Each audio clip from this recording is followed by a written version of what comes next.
Good morning.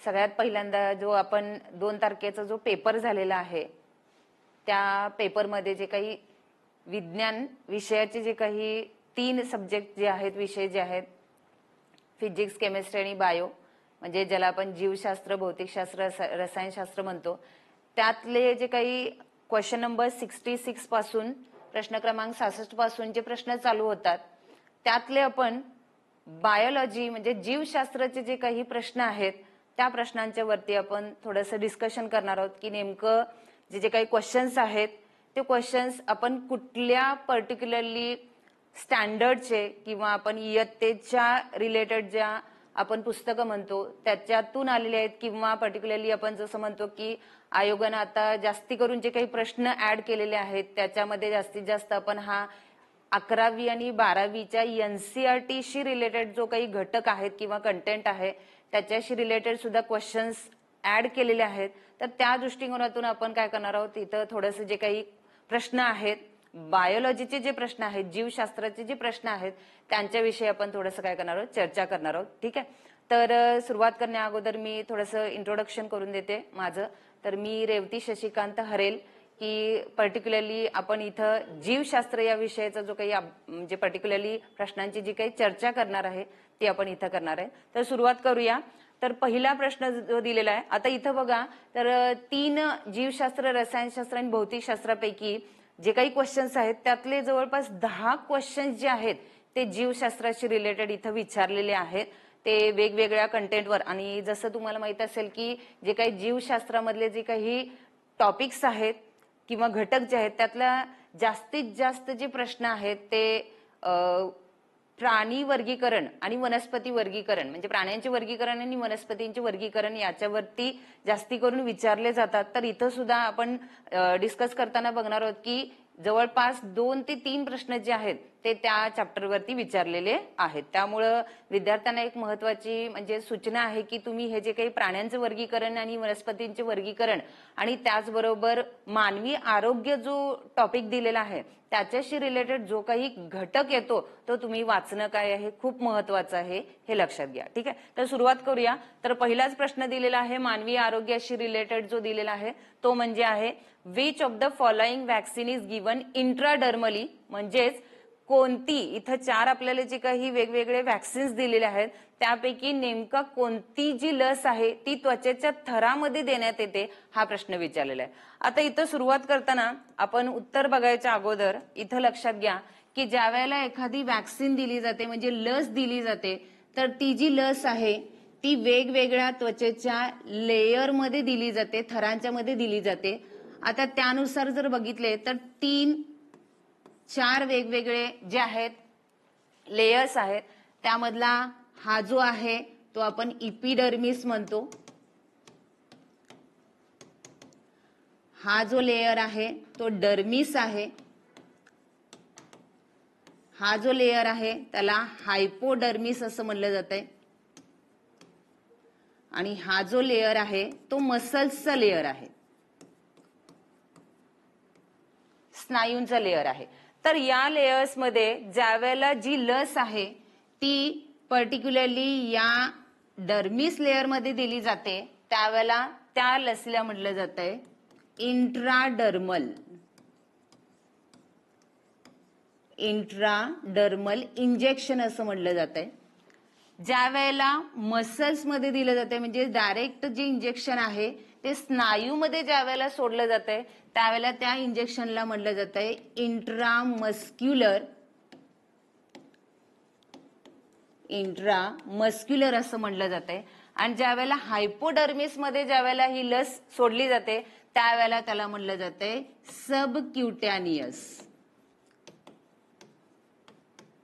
सबक्युटॅनियस असं म्हटलं जातं. ठीक आहे. तर आता प्रश्न काय आहे आपला, तर यापैकी कोणती लस जी आहे ती त्वचेच्या थरामध्ये दिली जाते. ठीक आहे.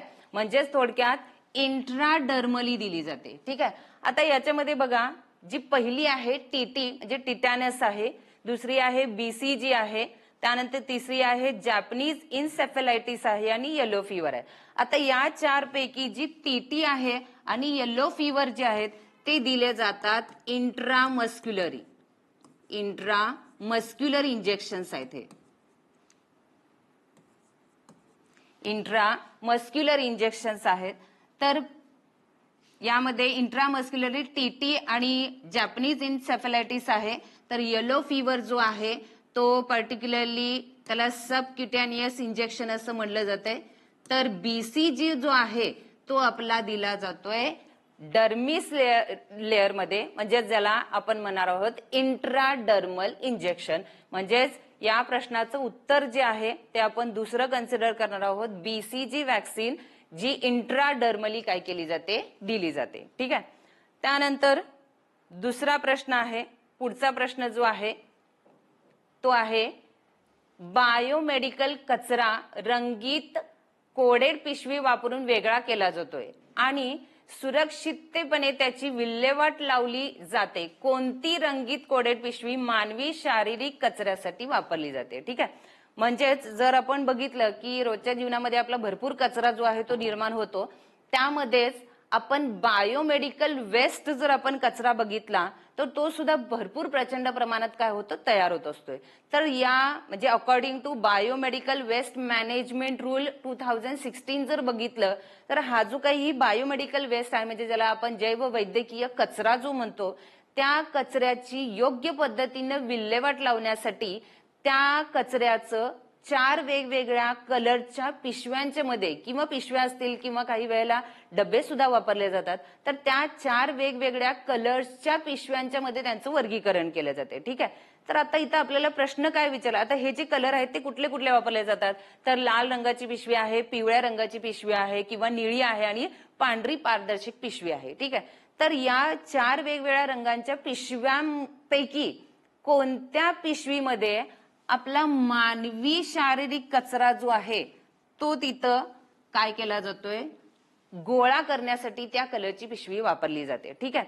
आता याच्यामध्ये मानवी शारीरिक कचरा जो आहे तो पर्टिक्युलरली आपण पिवळी जी पिशवी आहे म्हणजेच येलो बॅग जी आहे त्या येलो बॅग मध्ये काय केला जातोय, कलेक्ट केला जातोय. ठीक आहे. म्हणजे ज्याच्यामध्ये मग वेगवेगळे आपले अवयव असतील, म्हणजे काही ऑपरेशन्स केल्यानंतर जे काही अवयव वगैरे काढले जातात ते अवयव असतील किंवा स्नायू असतील किंवा ब्लड फ्लुइड म्हणलं जातंय, म्हणजे जे काही द्रव्य पदार्थ जे असतात त्यांच्या जे काही ऍज अ वेस्ट म्हणून तिथं बाहेर टाकलं जाते ते वेस्ट जे आहे किंवा जो कचरा आहे तो कचरा मानवी शारीरिक कचरा जो आहे तो या पर्टिक्युलरली पिवळ्या पिशवीमध्ये काय केला जातोय, भरून त्याची विल्हेवाट लावली जाते. मग आता इथं आपल्याला यावेळेला प्रश्न विचारलेला आहे की पिशवीमध्ये मानवी शारीरिक कचऱ्यासाठी कुठली पिशवी कलरची पिशवी वापरली जाते. तर मे बी पुढच्या वेळेला वेगळ्या प्रकारचा कचरा देऊन तुम्हाला तिथं प्रश्न विचारला जाऊ शकतोय. त्यामुळे आपल्याला जे काही बाकीच्या ज्या कलरच्या पिशव्या आहेत त्यांच्यामध्ये नेमका कुठला कचरा जो आहे तो कलेक्ट केला जातोय हे सुद्धा आपल्याला माहित पाहिजे. ठीक आहे. त्यामुळे आपण बघूया, तर लाल रंगाची जी पिशवी आहे पर्टिक्युलरली आपण रेड बॅग म्हणतो, तर या रेड बॅग मध्ये पर्टिक्युलरली आपण म्हणू शकतो की जे प्लास्टिक वेस्ट असते त्या प्लास्टिक वेस्टना काय केलं जाते, म्हणजे प्लास्टिक वेस्टच पण कसला, बायोमेडिकल प्लास्टिक वेस्ट आपण म्हणू शकतोय की ज्याच्यामध्ये मग सिरिंजेस बॉटल्स येतात किंवा सिरिंजचा वर पुढची जी काही सुई असते ती काढून टाकल्यानंतर पाठीमागचा जो प्लास्टिकचा जो काही भाग असतो किंवा हँड ग्लोव्ज असतात, बरोबर. तर हे सगळा जो काही हा जो प्लास्टिकचा जो कचरा असतो की जो पर्टिक्युलरली वैद्यकीय कचऱ्यामध्ये जो काही निर्माण होतो त्याला कलेक्ट करण्यासाठी रेड बॅग म्हणजेच लाल रंगाची पिशवीचा वापर केला जातो. ठीक आहे. तर निळी पिशवी जी आहे ती पर्टिक्युलरली म्हणजे ब्ल्यू बॅग जे आहेत त्या ग्लास मटेरियल्सना काय केलं जातोय, ग्लास वेस्ट आपण म्हणूया, या ग्लास वेस्टना कलेक्ट करण्यासाठी काय केली जाते, वापरली जाते. मग ज्याच्यामध्ये आपल्याला माहिती औषधाच्या बॉटल्स असतात, मोठमोठ्या वेगवेगळ्या बॉटल्स असतात, छोट्या मोठ्या बॉटल्स असतात. तर या सगळ्या वेगवेगळ्या पर्टिक्युलरली ग्लास वेस्ट जे असतात पर्टिक्युलरली ते इथं पर्टिक्युलरली या ब्ल्यू बॅग मध्ये काय केले जातात, कलेक्ट केले जातात. तर राहिला भाग जो आहे तो म्हणजे व्हाईट ट्रान्सल्युसंट बॅग जे आहेत त्या पर्टिक्युलरली म्हणजे पांढरी पारदर्शक जी पिशवी आहे त्याचा वापर जो आहे तो पर्टिक्युलरली ज्या मेटल ऑब्जेक्ट्स आहेत किंवा मेटल वेस्ट जे असते त्या मेटल वेस्टना कलेक्ट करण्यासाठी काय केली जाते, ही पांढरी पारदर्शक पिशवी म्हणजेच व्हाईट ट्रान्सल्युसंट बॅग याच्यामध्ये काय केला जातोय, कलेक्ट केला जातोय. ठीक आहे. तर हा जो पर्टिक्युलरली प्रश्न आहे की ज्याच्यामध्ये आपण बघितलं की मानवी शारीरिक कचरा जो आहे तो कलेक्ट करण्यासाठी कुठल्या रंगाची पिशवी वापरली जाते, तर पिवळ्या रंगाची पिशवी वापरली जाते. ठीक आहे. तर आता हा जो प्रश्न आहे तो 9वी स्टेट बोर्ड मध्ये एन्व्हायरमेंटल मॅनेजमेंट म्हणून जो एक टॉपिक आहे त्याच्यामध्ये आपल्याला हा घटक दिलेला आहे की जो ज्या वेळेला म्हणजे जो काही कचरा असतो त्याची म्हणजे वेस्ट मॅनेजमेंट म्हणतो आपण, त्या वेस्ट मॅनेजमेंट करत असताना बायोमेडिकल वेस्ट मॅनेजमेंट करत असताना नेमक्या कुठल्या रंगाच्या पिशवीमध्ये म्हणा किंवा डब्यामध्ये, कलरच्या डब्यामध्ये हा कचरा काय केला जातोय, गोळा केला जातोय आणि मग त्याची विल्हेवाट लावली जाते, याच्याशी रिलेटेड तुम्हाला घटक दिलेला आहे. त्यामुळं म्हणजे जे काही स्टेट बोर्डची टेक्स्टबुक आहेत ती तुम्ही वाचली असतील तर तुम्हाला इथं नक्कीच त्याचा फायदा झाला असेल आणि तुम्ही तो प्रश्न अगदी आरामात इथं सॉल्व्ह केला असेल. ठीक आहे. त्यानंतर पुढचा प्रश्न आहे, आहारातील प्रथिनांची कमतरता कोणत्या आजारास कारणीभूत असते. मग त्याच्यामध्ये आपल्याला 4 रोग दिलेले आहेत. आता इथं महत्वाचं बघा काय कशाशी रिलेटेड प्रश्न विचारलेला आहे, तर प्रथिनांची कमतरता म्हणलेला आहे. कशाची कमतरता आहे, प्रथिनांची कमतरता म्हणजेच protein in the diet, deficiency of protein in the diet. बरोबर. ज्या वेळेला या प्रथिनांची कमतरता आपल्या आहारामध्ये होते त्यावेळेला नेमका कुठला रोग तिथं होतो हे आपल्याला तिथं शोधायचं आहे. ठीक आहे.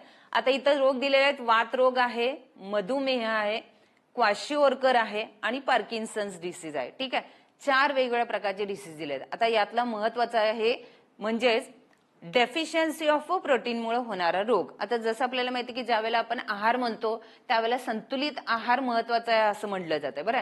संतुलित आहार म्हणजेच काय, तर जे काही आहारामधले महत्वाचे पोषक घटक आहेत, मग ते प्रथिनं असू देत, स्निग्ध पदार्थ असू देत किंवा कर्बोदके असू देत, हे सगळे व्यवस्थित संतुलित प्रमाणात आपल्याला जर शरीराला मिळत असतील तरच काय होतात, आपली योग्य वाढ होत असते किंवा जे काही आपण जे आपली वाढ म्हणतो ती व्यवस्थित होत असते. पण इथं याच घटकांपैकी एखादा घटक जरी तिथं कमी पडला किंवा त्याची कमतरता जर शरीराला भासली तर तिथं आपल्याला वेगवेगळे काय होतात, डिसीजेस होत असतात, ज्याला आपण पर्टिक्युलरली कमतरतेमुळे होणारे रोग असे म्हणू शकतो. मग ते काही जे महत्वाचे पोषक घटक आहेत, मग कर्बोदके असतील, प्रथिने असतील, यांच्यामुळे कमतरतेमुळे होणारे रोग सुद्धा आहेत, व्हिटॅमिनच्या डेफिशियन्सीमुळे होणारे रोग आहेत. तर आपल्याला इथं प्रश्न काय विचारलेला आहे, तर प्रथिनांच्या कमतरतेमुळे होणारा रोग कुठला आहे. ठीक आहे. तर आपल्याला इथं ऑप्शन्स दिलेले आहेत. वात रोग म्हणजे आर्थरायटिस दिलेला आहे, मधुमेह आहे, डायबेटीज आहे, त्यानंतर क्वाशिओर्कर आहे आणि पार्किन्सन्स डिसीज आहे. आता या 4 ऑप्शन्स पैकी जर आपण बघितलं तर आर्थरायटिस जो डिसीज आहे म्हणजे ज्याला आपण वात रोग जो म्हणतो तो पर्टिक्युलरली जॉईंटशी रिलेटेड आहे. म्हणजेच पर्टिक्युलरली जॉईंट रिलेटेड म्हणजे जे काही आपण संधिवात म्हणतो त्या संधिवातानुसार म्हणजे जिथे जिथे आपले काय आहे जॉईंट्स आहेत. ठीक आहे. मग इथं व्रिस्ट आहे, मनगट असेल किंवा नी आहे, गुडघे असतील, तर या ठिकाणी जो कार्टिलेज नावाचा जो काही टिश्यू लेअर असतोय तो हळूहळू काय होत जातोय, झिजत जातोय. ठीक आहे. आणि त्या झिजण्याच्या मुळे जे काही पर्टिक्युलरली आपण रोग होतो म्हणतो त्याला म्हणलं जातंय आर्थरायटिस म्हणलं जातंय. मग इथं प्रथिनांचं कुठंही काहीही तिथं रिलेशन नाहीये, त्यामुळे हा ऑप्शन येणार नाहीये. त्यानंतर डायबेटीज जर म्हटला तर डायबेटीज हा काय झालेला आहे, कॉमन डिसीज झालेला आहे आपण म्हणू शकतोय. ठीक आहे. पण हा कॉमन डिसीज जो आहे तो होण्यामागचं कारण काय आहे, तर आपल्या शरीरामध्ये पॅन्क्रियाज नावाची जी काही ग्रंथी आहे, पॅन्क्रियाज म्हणजे ज्याला स्वादुपिंड म्हणलं जातंय, की ज्याच्यामध्ये बीटा सेल्स नावाच्या ज्या सेल्स असतात, बीटा सेल्स, की या सेल्स पर्टिक्युलरली इन्सुलिन नावाचं हार्मोन सिक्रेट करत असतात. म्हणजे संप्रेरक आपण ज्याला म्हणतो, त्या संप्रेरकाच्यामुळे ब्लड मध्ये जी काही ग्लुकोज लेवल असते ती मेंटेन करण्याचं काम जे आहे त्या या बीटा सेल मार्फत जे इन्सुलिन नावाचं हार्मोन सिक्रेट होत असते ते तिथं करत असते. पण या डायबेटीज मध्ये काय होतंय बघा, तर या बीटा सेल्स जे आहेत ते इन्सुलिन व्यवस्थित प्रोड्यूस करू शकत नाहीत, की ज्याच्यामुळं ब्लड शुगर लेवल काय केली जात नाही, मेंटेन केली जात नाही. म्हणून जो डिसीज होतोय तो आहे डायबेटीज. म्हणजे इथं सुद्धा प्रथिनांचा काहीही संबंध येत नाहीये. ठीक आहे. त्यानंतर क्वाशिओर्कर जर आपण डिसीज बघितला तर येस, हे आपल्या या क्वेश्चनचं उत्तर आहे. कारण का क्वाशिओर्कर हा जो डिसीज आहे तो आपल्या आहारामध्ये प्रथिनांच्या कमतरतेमुळे होणारा काय आहे, रोग आहे, की ज्याच्यामुळं पर्टिक्युलरली म्हणजे आता हा क्वाशिओर्कर जो डिसीज बघितला तर याच्यामधलं महत्वाचं कारण तर आत्ताच आपण बघितलं की आहारामध्ये प्रथिनांची जर कमतरता असेल तर हा रोग होतोच, की ज्याच्यामुळे पर्टिक्युलरली वजन कमी होणं किंवा पोटाचा घेर वाढणं किंवा जी इम्युनी सिस्टीम आपण जी म्हणतो किंवा जी आपल्या म्हणजे रोगांना प्रतिकार करण्याची जी क्षमता असते ती तिथं थोडी कमी होते. आणि त्याचबरोबर महत्वाचं म्हणजे काय, जे हे प्रोटीन्स आहेत म्हणजे प्रथिन आहेत की ज्यांच्यामुळे आपली पर्टिक्युलरली काय होत असते, व्यवस्थित वाढ होण्यासाठी मदत होत असते. तर हेच जर आपल्याला व्यवस्थित नाही मिळालं पर्टिक्युलरली तर इथं क्वाशिओर्कर नावाचा जो आहे तो डिसीज होतो, म्हणजेच रोग होतो, की ज्याला आपण पर्टिक्युलरली या आजारासाठी कारणीभूत घटक म्हणजे प्रोटीन हा कन्सिडर करू शकतो, की जो शक्यतो लहान मुलांच्या मध्ये आढळून येतो. ठीक आहे. आणि पार्किन्सन्स डिसीज जर म्हटला तर इथं सुद्धा हा आहाराशी रिलेटेड किंवा पर्टिक्युलरली आहाराशी रिलेटेड नाही आहे, कारण का हा जो पार्किन्सन्स डिसीज आहे तो पर्टिक्युलरली सेंट्रल नर्वस सिस्टीम म्हणजे मध्यवर्ती चेतासंस्था जी आपण म्हणतो की ज्याच्यामध्ये न्यूरॉन्स जे आहेत, चेता पेशी ज्या असतात की ज्यांच्या मार्फत पर्टिक्युलरली काही केमिकल मॅसेंजर्स सिक्रेट केले जातात, की ज्याच्यामध्ये डोपामाइन नावाचा जो काही एक महत्वाचा केमिकल मॅसेंजर आहे तो सिक्रेट केला जातोय न्यूरॉन्स मार्फत. सेंट्रल नर्वस सिस्टीम मधल्या न्यूरॉन्स म्हणजे आपण चेतापेशी म्हणतो त्यांच्या मार्फत हा सिक्रेट केला जातोय म्हणजे स्रवला जातोय, की जो व्यवस्थित स्रवला न झाल्यामुळं सेंट्रल नर्वस सिस्टीम म्हणजे थोडक्यात जो मेंदू आहे, ब्रेन आहे, त्याच्या ऍक्टिव्हिटीज काय होतात, अफेक्ट होतात. ठीक आहे. म्हणजे इथं सुद्धा प्रोटीनशी रिलेटेड इथं काहीही तिथं रिलेशन नाहीये. त्यामुळे या 4 ऑप्शन पैकी आपला जो क्वेश्चन इथं दिलेला आहे की प्रथिनांच्या कमतरतेमुळे होणारा जो रोग आहे तो आहे क्वाशिओर्कर. ठीक आहे. त्यानंतर पुढचा जो प्रश्न आहे, जसं आपण मी सुरुवातीलाच सांगितलेलं आहे की प्राण्यांचं वर्गीकरण या टॉपिक वरती भरपूर म्हणजे जर आपण पर्सेंटेज जर बघितलं तर यानुसार जास्तीत जास्त प्रश्न जे आहेत एक मॅक्झिमम 2 ते 3 प्रश्न जे आहेत ते याच्यावरती विचारले जातात. तर सलग इथं या पेपरमध्ये 2 प्रश्न विचारलेले आहेत बघा प्राण्यांच्या वर्गीकरणावरती.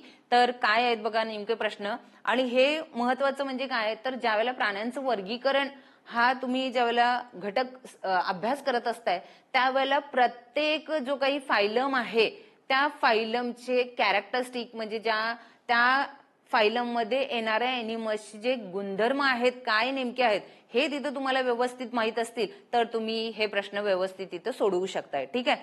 तर इथं जो प्रश्न दिलाय तो काय आहे बघा, सस्तन प्राण्यांची लक्षणे खालील प्रमाणे दिलेली आहेत. म्हणजेच the following are the characteristics of a mammals, म्हणजे मॅमल्सचे आपल्याला इथं काय दिलेले आहेत, कॅरेक्टरिस्टिक्स दिलेले आहेत, लक्षणं दिलेले सॉरी. तर या लक्षणांच्या वरून आपल्याला काय शोधायचं आहे बघा, तर दिलेले जे काही आपल्याला लक्षण आहेत त्यातले सस्तन प्राण्यांच्या लक्षणाविषयी दिलेली जे लक्षणं आहेत त्यातली योग्य विधान कुठले आहेत ते आपल्याला काय करायचे आहेत, शोधून काढायचे आहेत. विधाने बरोबर कुठली आहेत. आता इथं हा प्रश्न वाचणं व्यवस्थित महत्वाचं आहे, लक्षात घ्या. कारण का विधानं नेमकी कुठलं बरोबर आपल्याला सिलेक्ट करायचं आहे की चुकीचं आहे हे इथं लिहिलेलं असते, त्यामुळे तो प्रश्न व्यवस्थित वाचणं महत्वाचं आहे. ठीक आहे. तर आपल्याला काय काय लक्षणं दिली आहेत बघा, तर सस्तन प्राण्यामध्ये पहिलं लक्षण दिलेलं आहे अंगावर केस असतात म्हणजेच hairs present on the body. Yes, हे एक सेकंड इम्पॉर्टंट कॅरेक्टरिस्टिक म्हणू शकतोय. म्हणजे दुसरं महत्वाचं लक्षण आहे सस्तन प्राण्यामध्ये की सस्तन प्राण्यांच्या शरीरावरती काय असतात, केस असतात, हेअर्स असतात. त्यामुळं हे एक महत्वाचं कॅरेक्टरिस्टिक म्हणजेच लक्षण आहे सस्तन प्राण्यांचं. दुसरं दिलेलं आहे हृदयाला 3 कप्पे असतात म्हणजेच 3 चेंबर्ड हार्ट.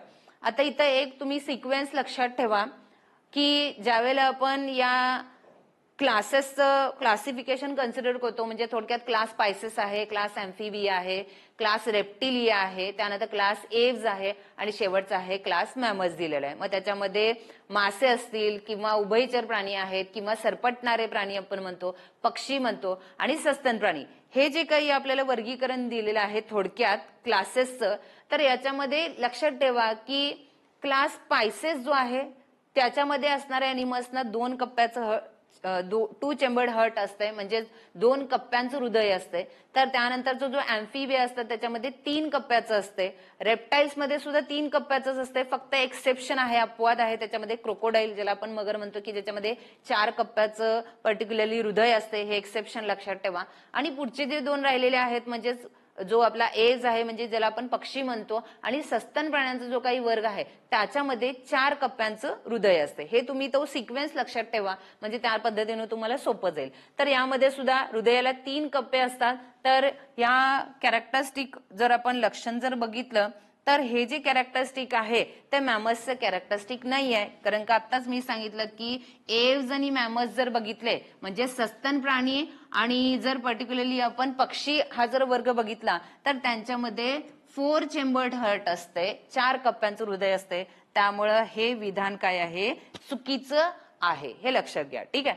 त्यानंतर पुढचं की ज्या लक्षणावरूनच आपण त्या एनिमलला किंवा त्या प्राण्याला मॅमस असं म्हणतो, आणि ते महत्वाचं कॅरेक्टरिस्टिक म्हणजेच काय आहे, प्रेझेन्स ऑफ मॅमरी ग्लँड्स, म्हणजेच ज्याला आपण स्तनग्रंथी असं म्हणतो, की ज्याच्या थ्रू म्हणजे ऍक्च्युली यांना मॅमरी ग्लँड्स म्हणजेच दुग्ध ग्रंथी असं ज्याला म्हटलं जातंय. कारण का हे जे मॅमस आहेत पर्टिक्युलरली हे फिमेल्स मध्ये प्रेझेंट असते. पर्टिक्युलरली मॅमस म्हणतो म्हणजेच पर्टिक्युलरली आपण सस्तन प्राणी म्हणतो की ज्यांच्यामध्ये पिल्लांना जन्म दिला जातोय आणि त्या पिल्लांचं प्राथमिक जे काही आपण पोषण म्हणतो ते आईच्या दुधावरती होत असते. आणि हे दूध जे आहे ते तयार होण्यासाठी त्या पर्टिक्युलरली फिमेल म्हणजे जी काही पर्टिक्युलरली मादी आहे त्या मादीमध्ये हे काय असतात, मॅमरी ग्लँड्स असतात की ज्याच्या थ्रू हे मिल्क प्रोडक्शन होत असते. त्यामुळं हे एक महत्वाचं कॅरेक्टरिस्टिक आहेच, जे महत्वाचं लक्षण आपण म्हणू शकतोय सस्तन प्राण्यांचं,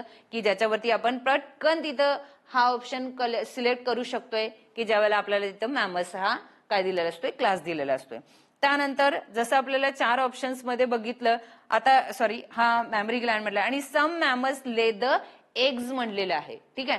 तर बरोबर आहे, हा सुद्धा ऑप्शन जो आहे तो बरोबर आहे. कारण काही जे मॅमस ऍक्च्युली म्हणू शकतोय आपण त्यांना की ज्याच्यामध्ये फॉर एक्झाम्पल डकबिल प्लॅटिपस नावाचं आहे बघा, प्लॅटिपस हा जो प्राणी आहे तो आहे ऍक्च्युली ओव्ही पॅरस आहे. ओव्ही पॅरस म्हणजेच अंडज प्राणी आपण ज्याला म्हणतो, जी म्हणजे पर्टिक्युलरली अंडी घालून पिल्लांना जन्म देतात. पण पर्टिक्युलरली इथं हे जे काही प्लॅटिपस नावाचा जो एनिमल आहे तो मॅमल आहे की जो काय करतोय, ओव्ही पॅरस आहे. बरोबर. म्हणजे मोस्टली आपण म्हणतो की मॅमल्स जर कन्सिडर केले तर ते पिल्लांना जन्म देतात, म्हणजे व्हीव्ही पॅरस आपण त्यांना म्हणतो. बरोबर. पण हे अपवाद आहे, लक्षात घ्या की प्लॅटिपस हा जो आहे तो ओव्ही पॅरस असला तरी सुद्धा त्याच्यामध्ये काय आहेत, मॅमरी ग्लँड्स असतात. म्हणजेच तो मॅमल्स काय केला जातोय, कन्सिडर केला जातोय. त्यामुळे हा सुद्धा ऑप्शन काय आहे, बरोबर आहे. म्हणजेच जर आपण क्वेश्चन बघितला, the following are the characteristic of a mammals, की ज्याच्यामध्ये 4 कॅरेक्टरिस्टिक दिलेले आहेत. त्याच्यातला पहिला ए, सी आणि डी म्हणजेच अंगावर केस असणे, मादीमध्ये स्तनग्रंथी असतात आणि काही सस्तन प्राणी अंडी घालतात. हे 3 विधानं जी आहेत ती काय आहेत, बरोबर आहेत. आणि जे 2 नंबरचं आहे, हृदयाला 3 कप्पे असतात, हे चुकीचं विधान आहे. मग त्यानुसार जर आपण बघितलं तर या प्रश्नासाठीचं करेक्ट जे काही उत्तर आपण म्हणू शकतोय ते येणार आहे ए, सी आणि डी, म्हणजेच ऑप्शन नंबर 4, पर्याय क्रमांक 4 आहे. ठीक आहे. त्यानंतर प्राण्यांच्या वर्गीकरणाशीच रिलेटेड आपल्याला पुढचा प्रश्न दिलेला आहे बघा. तो परत क्लास पायसेस वरती आहे. म्हणजेच जे काही मासे आहेत, मासे या वर्गामधला पर्टिक्युलरली प्रश्न आहे. पायसेस या वर्गामध्ये मासे मोडतात कारण. ठीक आहे. म्हणजे पायसेस हा जो क्लास आहे त्याच्यामध्ये आपण फिशेस ना म्हणजे माशांनाच तिथं काय इन्क्लूड केलेलं आहे याच्याशी रिलेटेड आपल्याला काय केलेलं प्रश्न विचारलाय. ठीक आहे. तर याच्यामध्ये प्रश्न दिलेला आहे, त्याच्यामध्ये आपल्याला जे ऑप्शन्स दिले आहेत ते काय बघा, ते पूर्णतः जलीय जीवनामध्ये रूपांतरित झालेले आहेत. म्हणजेच they are completely adapted to the aquatic life. बरोबर आहे. कारण का हे जे मासे आहेत ते फक्त आणि फक्त आपण काय म्हणतो की पाण्यामध्येच राहतात. त्यांचं जे काही अडॅप्टेशन अनुकूलन झालेलं असते ते पाण्यामध्ये राहण्यासाठीच झालेलं असते. त्यामुळे हा पहिला ऑप्शन जो आहे तो बरोबर आहे की ज्याच्यामुळेच माशांना या पायसेस या वर्गात इन्क्लूड केलेला आहे. त्यानंतर त्यांना हृदयाचे 3 कप्पे असतात. मी मगाशीच सांगितलं तुम्हाला की तो सिक्वेन्स तुम्ही लक्षात ठेवा की पायसेस म्हणजेच मासे, मत्स्य हा जो वर्ग आहे त्याच्यामध्ये जे काही एनिमल्स असतात म्हणजे मासे असतात त्यांना 2 कप्प्याचं हृदय असते, त्यामुळे हा ऑप्शन इथं येणार नाही. They have 3 chambered hearts not, त्यांना हृदयाचे 3 कप्पे नसतात. ठीक आहे. त्यानंतर पुढचा क ऑप्शन दिलेला आहे ते शीत रक्ताचे प्राणी असतात म्हणजेच कोल्ड ब्लडेड एनिमल्स असतात. बरोबर आहे. जे का आपण जे शीत रक्ताचे प्राणी म्हणजे हे जे असे प्राणी आहेत की ज्यांना वातावरणामध्ये बदललेल्या टेम्परेचर म्हणजे तापमानानुसार स्वतःच्या शरीराचं तापमान काय करता येत नाही, त्यांना चेंज करता येत नाही. ते आपोआप काय होत असते, फ्लक्च्युएट होत असते म्हणजे बदलत असते. वातावरणामध्ये पर्टिक्युलरली ज्या वेळेला तापमानामध्ये बदल होतोय त्यावेळेला नॅचरली या एनिमल्सच्या बॉडीचे जे काही ब्लड टेम्परेचर आहे ते आपोआप काय होत असते, तिथे चेंज होत असते. म्हणजेच fluctuation of the body temperature takes place according to the environmental temperature ज्याला म्हणतो. ठीक आहे. त्यांच्यामध्ये थर्मोरेग्युलेटरी सिस्टीम जी आहे ती नसते. ठीक आहे. त्यामुळे यांना कोल्ड ब्लडेड एनिमल्स म्हणतात. त्यामुळे हे सुद्धा एक महत्वाचं काय आहे आपण म्हणू शकतो की महत्वाचं कॅरेक्टरिस्टिक आहे, लक्षण आहे की ज्याच्यामुळे यांना पायसेस मध्ये इन्क्लूड केलेलं आहे. त्यानंतर the body is covered with the hair. Yes, हा सुद्धा महत्वाचा कॅरेक्टरिस्टिक आहे पायसेसचं. आता बरेच जण तुम्ही मासे खात असाल त्यामुळे तुम्हाला माहित असेल की माशांच्या अंगावरती ऍज अ एक्झोस्केलेटन म्हणजे बाह्य कवच म्हणून जे असतात ते काय असतात, स्केल्स असतात की ज्याच्यामुळे सुद्धा आपण त्यांना मत्स्य, आता मासे म्हणलं की आपण पर्टिक्युलरली काही ठराविक जे लक्षणं आपण कन्सिडर करतो त्याच्यामधलं हे एक महत्वाचं आपण कन्सिडर करू शकतो की जर समजा त्या पर्टिक्युलरली माशाच्या अंगावरती स्केल्स असतात त्यावेळेला आपण त्यांना इन्क्लूड करतो कुठल्या वर्गामध्ये, पायसेस या वर्गामध्ये इन्क्लूड करतो. ठीक आहे. म्हणजे जर क्वेश्चन आपण बघितला, the class Pisces included fishes because of they are completely adapted to the aquatic life, cold blooded animal and having a scale as a exoskeleton. ठीक आहे. तर यानुसार जर आपण बघितलं तर आपलं जे त्या प्रश्नाचं उत्तर जे आहे ते परत एकदा येणार आहे ऑप्शन नंबर 4 पर्याय क्रमांक 4 जे आहे ते येणार आहे. ए, बी अँड सी या 3 कारणामुळे ही जी 3 लक्षणं आहेत त्या लक्षणांच्या मुळे आपण जे काही मासे आहेत त्या माशांना आपण इन्क्लूड करतो क्लास पायसेस मध्ये. ठीक आहे. त्यानंतर पुढचा प्रश्न आहे, परत बघा हा सुद्धा प्रश्न जो आहे तो एनिमल क्लासिफिकेशन म्हणजे प्राण्यांच्या वर्गीकरणशीच रिलेटेड आहे. काय आहे बघा तो प्रश्न, हायड्राच्या नेमॅटोब्लास्ट मध्ये सापडणाऱ्या विषाचे नाव सांगा. ठीक आहे. म्हणजेच name the poison found in a nematoblast of a hydra. आता सगळ्यात महत्वाचं म्हणजे हा जो हायड्रा एनिमल आहे, हा हायड्रा जो आहे हा सिलेंटरेटा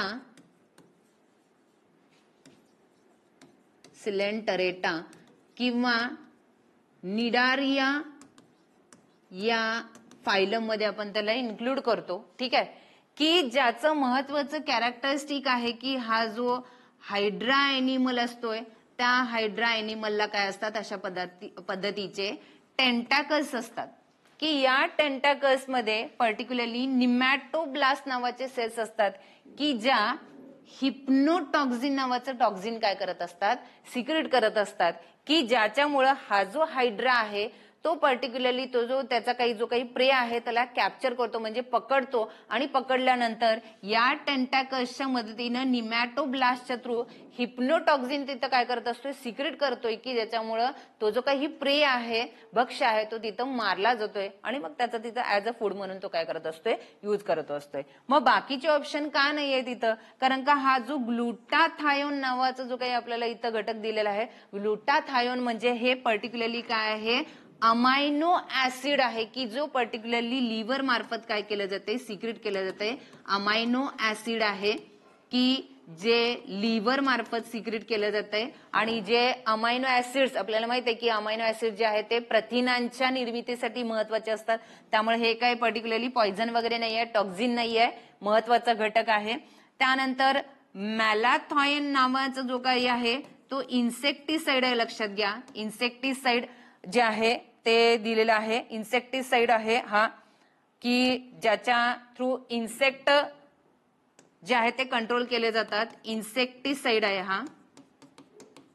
इन्सेक्टिसाइड म्हणून वापरलं जाते. ठीक आहे. तर याच्यामध्ये आणि इथं शेवटचं ऑप्शन दिलेलं no poison is found there. ठीक आहे. म्हणजे प्रश्न जर आपण बघितला तर परत एनिमल क्लासिफिकेशन म्हणजे प्राण्यांच्या वर्गीकरणावरतीच विचारलेलं आहे की ज्याच्यामध्ये हायड्रा जो आहे त्याचं महत्वाचं कॅरेक्टरिस्टिकच आहे, लक्षणच आहे. लक्षात घ्या की ज्याला अशा प्रकारचे टेंटाकल्स असतात की ज्याच्या थ्रू तो काय करत असतोय, हिप्नोटॉक्झिन नावाचे जे टॉक्झिन आहे तो निमॅटोब्लास्ट नावाच्या सेल्स थ्रू काय करत असतोय, प्रोड्यूस करत असतोय. त्यामुळे या प्रश्नाचं उत्तर जे आहे ते येणार आहे ऑप्शन नंबर 2 आहे.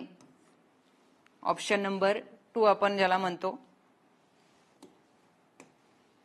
पर्याय क्रमांक 2. ठीक आहे. म्हणजेच हिप्नोटॉक्झिन नावाचं टॉक्झिन जे आहे ते इथं सिक्रेट केलं जाणार आहे. ठीक आहे. त्यानंतर पुढचा जो जीवशास्त्राचा प्रश्न विचारलेला आहे तो आहे 75 नंबरचा. ऍक्च्युली तसं बघायला गेलं तर हा भौतिकशास्त्रामध्ये सुद्धा म्हणजे पर्टिक्युलरली आपण कन्सिडर करू शकतोय.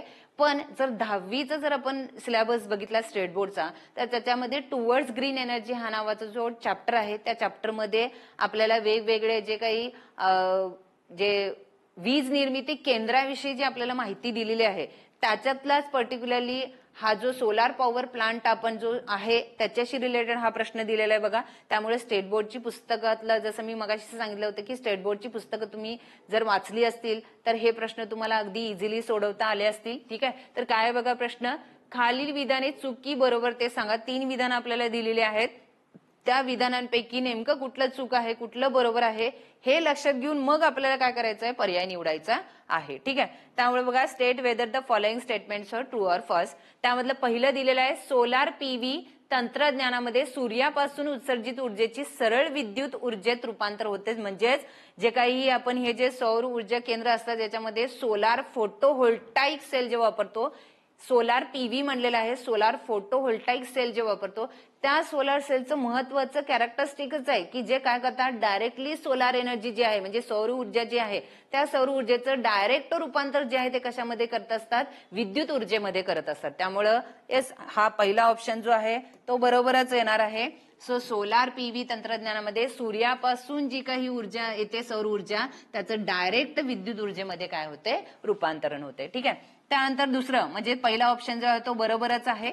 दुसरं जे आहे सोलार औष्णिक तंत्रज्ञानामध्ये सूर्यापासून उत्सर्जित ऊर्जेचे उष्णता ऊर्जेत रूपांतर होते. आता याच्याबद्दल बघा की जे सौर ऊर्जेपासून विद्युत ऊर्जेची निर्मिती आहे ती 2 प्रकारे केली जाते. एकतर पहिलाच आपण बघितलं की सोलार फोटोव्होल्टाईक सेल वापरले जातात. ठीक आहे. की ज्याच्या थ्रू डायरेक्ट जी काही सोलार एनर्जी आहे त्याचं विद्युत ऊर्जेमध्ये रूपांतर होणार आहे. म्हणजेच जी काही सौर ऊर्जा आहे त्याचं विद्युत ऊर्जेमध्ये रूपांतर होतेच. पण जी दुसरी पद्धत आहे ती म्हणजेच सौर ऊर्जेचं रूपांतरण जे आहे ते औष्णिक ऊर्जेमध्ये केलं जाते आणि मग त्या औष्णिक ऊर्जेचा उपयोग करून काय तयार केली जाते, विद्युत ऊर्जेची निर्मिती केली जाते. मग त्याच्याशी रिलेटेड आपल्याला दुसरा जे आहे ते वाक्य दिलेलं आहे सोलार औष्णिक तंत्रज्ञानामध्ये म्हणजे दुसरी मेथड जी आपण म्हणली की ज्याच्यामध्ये काय होतंय, सूर्यापासून उत्सर्जित ऊर्जेचे रूपांतरण कशामध्ये होतंय, उष्णता ऊर्जेमध्ये होतंय. लक्षात घ्या. म्हणजेच here solar thermal technology, solar radiation energy is converted into a heat energy. त्यामुळे हे सुद्धा वाक्य बरोबर आहे. 2 वेगवेगळ्या ज्या पद्धती आहेत सोलार जी एनर्जी आहे म्हणजे ज्याला सौर ऊर्जा म्हणतो ज्याच्यापासून आपण विद्युत ऊर्जा निर्मिती करतो त्याच्या या 2 पद्धतीशी रिलेटेड हे वाक्य दिलेले आहेत. दोन्ही सुद्धा बरोबर आहे. तिसरं वाक्य बरोबर आहे का बघूया. जैविक पदार्थामध्ये फक्त नायट्रोजन असतो. जैविक पदार्थ म्हणजे ज्याला बायोमास असं म्हणलेलं आहे बघा. मग याच्यामध्ये बायोमास म्हणजे पहिला काय समजून घ्या. आता बायोमास हा जो शब्द आहे म्हणजे जैविक पदार्थ ज्याला म्हणलं जात आहे. बायोमास म्हणजे काय, रिन्युएबल एनर्जी सोर्स आहे की जो आपल्याला पर्टिक्युलरली प्लांट आणि एनिमल पासून मिळतो. म्हणजेच वनस्पती, बायोमास, प्लांट आणि एनिमल ओरिजिन मटेरियल आपण म्हणू शकतो. In short plant and animal origin म्हणजे वनस्पती आणि प्राणीजन्य हा काय आहे, एनर्जी सोर्स आपण म्हणू शकतो. की आपल्याला माहिती आहे की ज्यावेळेला आपण प्राणी आणि वनस्पती म्हणतो तर याच्यामध्ये महत्वाचा जो काही कंटेंट असतो तो काय असतोय, ऑर्गॅनिक मॅटर असतोय म्हणजे सेंद्रिय घटक असतात. ठीक आहे. तर सेंद्रिय घटक म्हणलं की एक लक्षातच ठेवायचं की काय काय असतात, फक्त नायट्रोजनच नसतं त्याच्यामध्ये. तर ऑर्गॅनिक मॅटर म्हणलं तर कार्बन येतोय, नायट्रोजन येतोय, हायड्रोजन येतोय, त्यानंतर फॉस्फरस आहे, सल्फर आहे, तर किंवा पोटॅशियम आहे, हे महत्वाचे जे काही वेगवेगळे इलिमेंट्स आहेत जे आहेत ते या सगळ्या ऑर्गॅनिक मॅटर मध्ये असतात. त्यामुळं हे जर आपण कन्सिडर केलं तर तिसरं वाक्य जे आहे ते काय आहे, चुकीचं आहे. म्हणजे तिसरं विधान जे आहे ते चुकीचं आहे. जैविक पदार्थामध्ये फक्त नायट्रोजनच नसतो, तर त्याचबरोबर कार्बन, हायड्रोजन, फॉस्फरस, पोटॅशियम हे सगळे बाकीचे महत्वाचे सुद्धा घटक तिथं असतात, लक्षात घ्यायचं. ठीक आहे. त्यामुळे जर प्रश्न जर आपण कन्सिडर केला तर यानुसार आपण आत्ताच बघितलं की पहिलं विधान जे आहे ते बरोबर आहे, दुसरं विधान सुद्धा काय आहे, बरोबर आहे, पण तिसरं मात्र काय आहे, चूक आहे. त्यामुळे आपलं उत्तर येणार आहे पर्याय क्रमांक 2, ऑप्शन नंबर 2 जो आहे तो काय येणार आहे, या प्रश्नासाठीचं उत्तर तिथं असणार आहे. ठीक आहे. त्यानंतर पुढचा प्रश्न आहे. आता इथं थोडंसं मध्ये फिजिक्स, भौतिकशास्त्राचे सुद्धा प्रश्न घातलेले आहेत. ठीक आहे. त्यानंतर पुढचा प्रश्न जो आहे तो परत बघा, यामध्ये हा प्रश्न जो आपण बघितला तर तो वनस्पतींचे वर्गीकरण जे आहे ते याच्याशी रिलेटेड, प्लांट किंगडम ज्याला म्हटलं जाते त्याच्याशी रिलेटेड हा प्रश्न आहे. सो योग्य उदाहरणासह शैवाळ गट जुळवा. अल्गी ज्याला म्हटलं जाते, शैवाळ म्हणजे algae. So match the algae group with suitable example. म्हणजे इथं आपल्याला काही अल्गी जे आहेत म्हणजे ज्याला आपण शैवाळ म्हणतो त्या गटातील काही गटांची नावं दिलेली आहेत आणि त्यामध्ये नेमकं कुठलं एक्झाम्पल येते, उदाहरण कुठलं येते त्याचं ते आपल्याला शोधून काढायचं आहे. ठीक आहे. म्हणजे थोडक्यात मॅच द पेअर म्हणजे जोड्या जुळवून मग आपल्याला तो काय करायचा, ऑप्शन सिलेक्ट करायचा आहे. अशा पद्धतीचे प्रश्न सुद्धा येऊ शकतात की ज्याच्यामध्ये एक महत्वाचं लक्षात घे की एक जरी तिथं पर्टिक्युलरली जोडी आपल्याला परफेक्ट माहित असेल तर आपण त्याच्यावरून बाकीच्या जोड्यांचं काय करू शकतोय, कोरिलेशन करून तिथं उत्तर जे आहेत ते फाइंड आउट करू शकतोय. तर त्याच्यामध्ये पहिलं दिलेलं आहे हिरवे शैवाळ ज्याला म्हणतो आपण क्लोरोफायसी. आता क्लोरो म्हणजेच पर्टिक्युलरली इथं लक्षात घ्यायचं की ग्रीन कलर्ड पिगमेंट असणार आहे. म्हणजे हिरव्या रंगाचं जे आहे ते रंगद्रव्य असणार आहे. आणि आपल्याला माहित आहे स्पायरोगायरा हे एक अगदी सोपं उदाहरण आहे त्याचं की स्पायरोगायरा हे जे शैवाळ आहे त्याच्यामध्ये ते ग्रीन कलरचं असतंय. म्हणजे त्याच्यामध्ये क्लोरोफिल नावाचं पिगमेंट असतंय की ज्याच्यामुळे त्याला हिरवा रंग येतो, म्हणजे त्याला हिरवे शैवाळ असं म्हणलं जाते. ठीक आहे. त्यानंतर तपकिरी शैवाळ, लाल शैवाळ आणि पिवळे शैवाळ जर बघितले तर यानुसार जर आपण बघितलं तर आता इथं ऑप्शन बघितला तर पहिल्या अ गटाचं जे पेअरिंग आहे ते फक्त तिसऱ्या बरोबर आपण करेक्ट आपण फिक्सच म्हणलेलं आहे. त्यामुळे इथं दुसऱ्या ऑप्शन्स बघण्याची सुद्धा गरज नाहीये. तर पर्याय क्रमांक 3 जो आहे तिथंच आपल्याला फक्त हा जो आहे अ जो आहे गट त्याचं ब गटामधील तिसऱ्या उदाहरणाशीच काय होतंय, पेअरिंग व्यवस्थित होते. त्यामुळे बाकीची इथं आपण इझिली करू शकतोय. म्हणजे जर आपण तपकिरी शैवाळ जर बघितला तर तपकिरी शैवाळचं उदाहरण येतंय सर्गॅसम येतंय.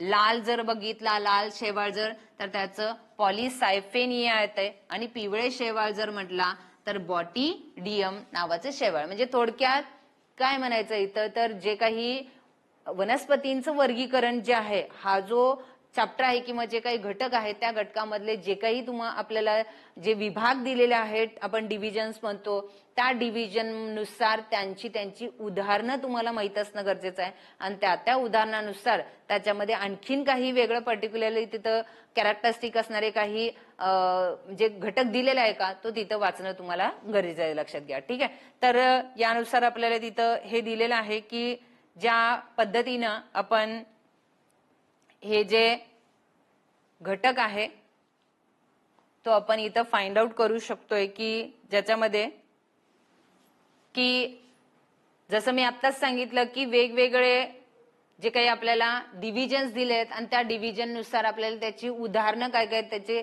लक्षणं काय काय आहेत हे सुद्धा तिथं तुम्हाला माहित पाहिजे. ठीक आहे. तर त्यानुसार आपण जर बघितलं तर त्या प्रश्नाचं उत्तर येते पर्याय क्रमांक 3.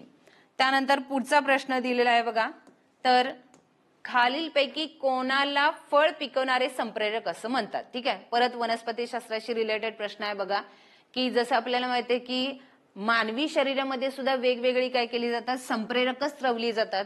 तसंच वनस्पतींमध्ये सुद्धा काय केली जातात, वेगवेगळी संप्रेरक जी आहेत ती स्त्रवली जातात की ज्यांच्या मार्फत वेगवेगळं काय केलं जातंय, कार्य जे आहे ते तिथं वनस्पतीमध्ये केलं जातंय. तर यामध्ये 4 नावं आपल्याला दिलेली आहेत बघा वनस्पतींच्या संप्रेरकाची. ऑक्झिन आहे, जिब्रेलिन आहे, इथिलिन आहे आणि सायटोकायनिन आहे. ठीक आहे. आता यातले काही जे ते ग्रोथ इनहिबिटर आहेत तर काही ग्रोथ प्रमोटर आहेत, म्हणजे ग्रोथ होते, वनस्पतींची वाढ होते.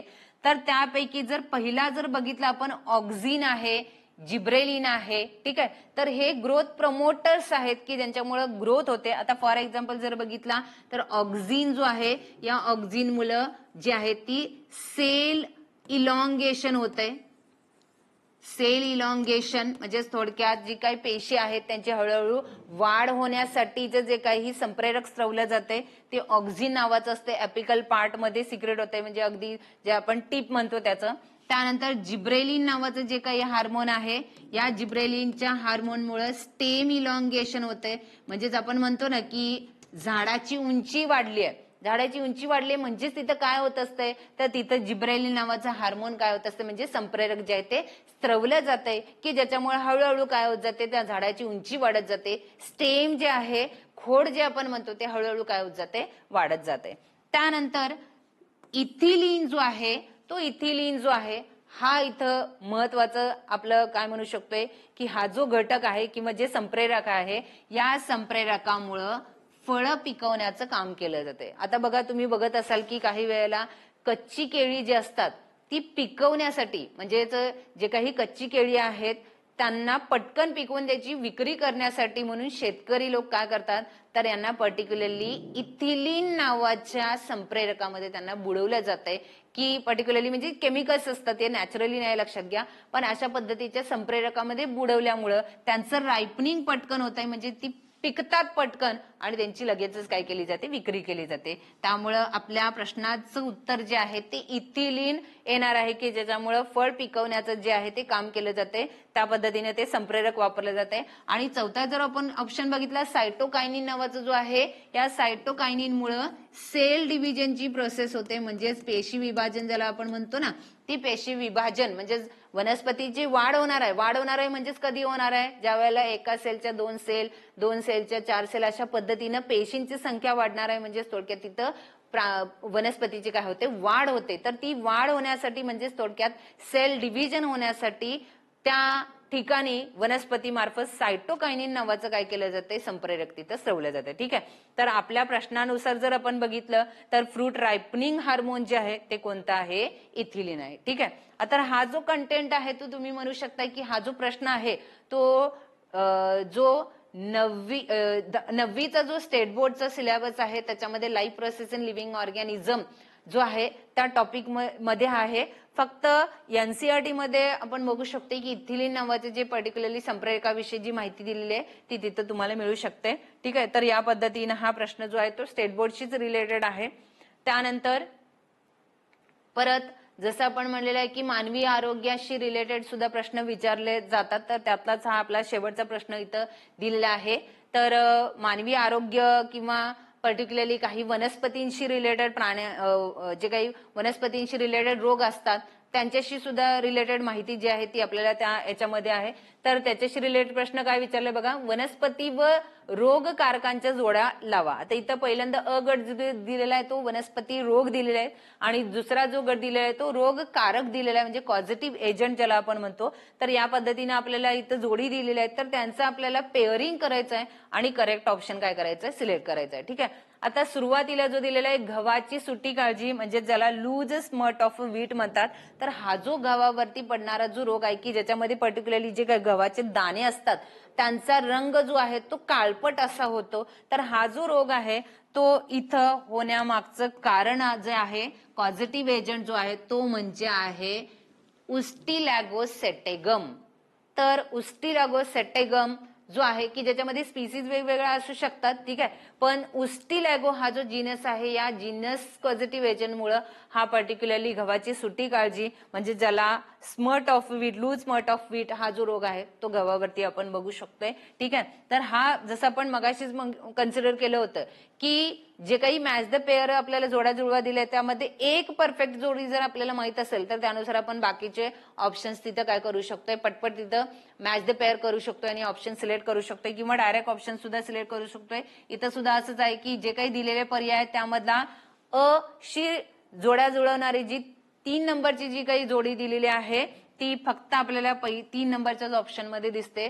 त्यामुळे बाकीचे जे काही पर्याय आहेत ते तुम्ही डायरेक्ट तिथं कन्सिडर करू शकताय. किंवा यापैकी जर समजा तुम्हाला कुठला एखादा माहित असेल, म्हणजे फॉर एक्झाम्पल गव्हाच्या खोडावरील काळा तांबेरा जर म्हणजेच black stem rust of the wheat जर तुम्हाला माहित असेल की जो पर्टिक्युलरली पक्सिनिया ग्रॅमिनिस नावामुळे होतोय, तर हा जर तुम्हाला जोडी माहित असेल तर ती सुद्धा आपल्याला इथं फक्त एकाच ऑप्शन मध्ये पर्यायामध्ये दिसते.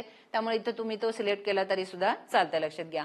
भुईमुगाच्या पानावरील टिक्का जो आहे तो पर्टिक्युलरली सर्कोस्पोरिडियम पर्सोनॅटम याच्यामुळे होत असतोय. तर हळदीच्या पानावरील जर टिपका आहे म्हणजे थोडक्यात स्पॉट्स येत असतात तर तो ट्रॅफिना मॅक्युलान्स या नावाच्या पर्टिक्युलरली कॉझिटिव्ह एजंटमुळे होत असतोय. ठीक आहे. तर अशा पद्धतीनं हा जो प्रश्न दिलेला आहे त्याचा पर्याय जो आहे तो हा 3 नंबरचा येतो. लक्षात घ्या. ठीक आहे.